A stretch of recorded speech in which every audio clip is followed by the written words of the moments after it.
So we are going to discuss relations and functions chapter. Okay, so हम इसके exercise के कुछ questions discuss करेंगे इस chapter के. So I hope everyone will pay attention to it and will learn properly to it. So what's the chapter? Relations and functions. Okay. So yeah, next. So this is the first question. Show that the relation R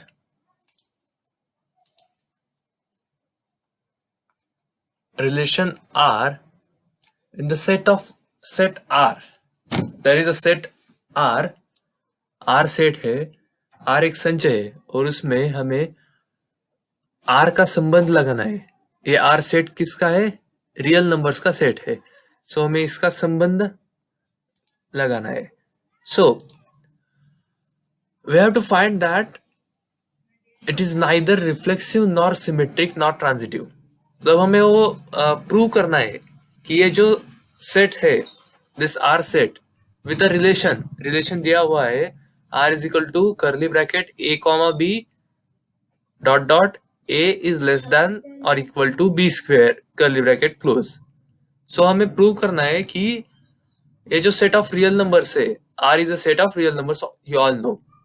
so for that if we are given, अगर हमारे पास ये relation है तो हमें ये prove करना है कि वो सेट नाइदर रिफ्लेक्सिव है, नाइदर सिमेट्रिक, नॉट ट्रांजिटिव. मतलब ये जो रिलेशन है तीनों में से कुछ भी नहीं है.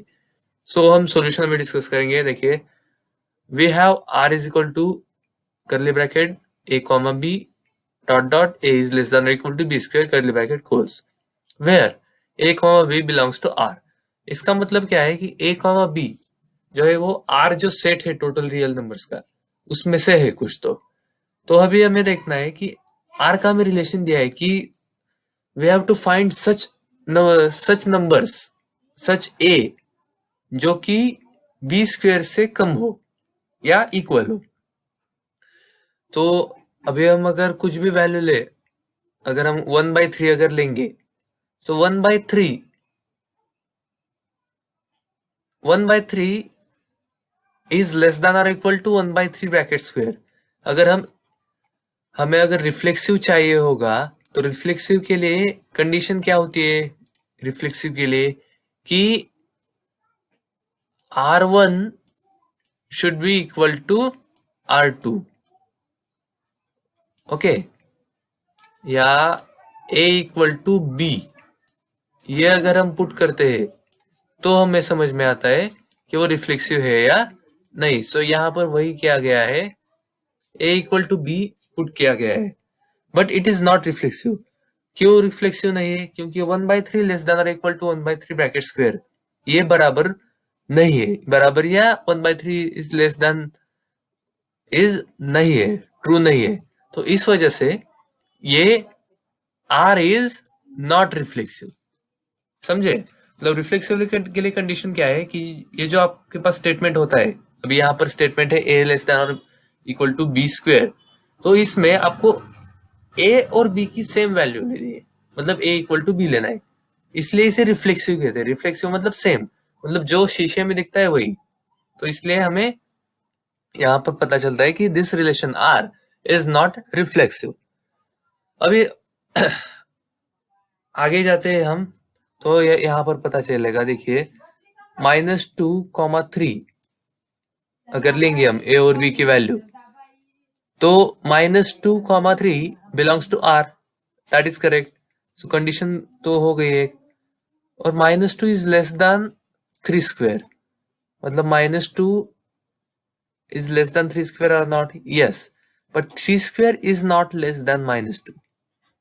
लेकिन ये जो 3 स्क्वायर है, this is not less than -2. Hence 3, -2 does not belongs to R. मतलब अगर हमने A को रिप्लेस कर दिया B से और B को रिप्लेस कर दिया A से, तो इसे क्या कहते हैं? So this is symmetric. अगर A को B से रिप्लेस कर दिया और तब भी अगर कंडीशन अगर सेम रहता है, अगर कंडीशन सेटिस्फाई होता है, तो उसे क्या कहते हैं? Reflexive. But here it is not happening. यहाँ पर वो पॉसिबल नहीं है, इसलिए we can conclude that this is not symmetric also.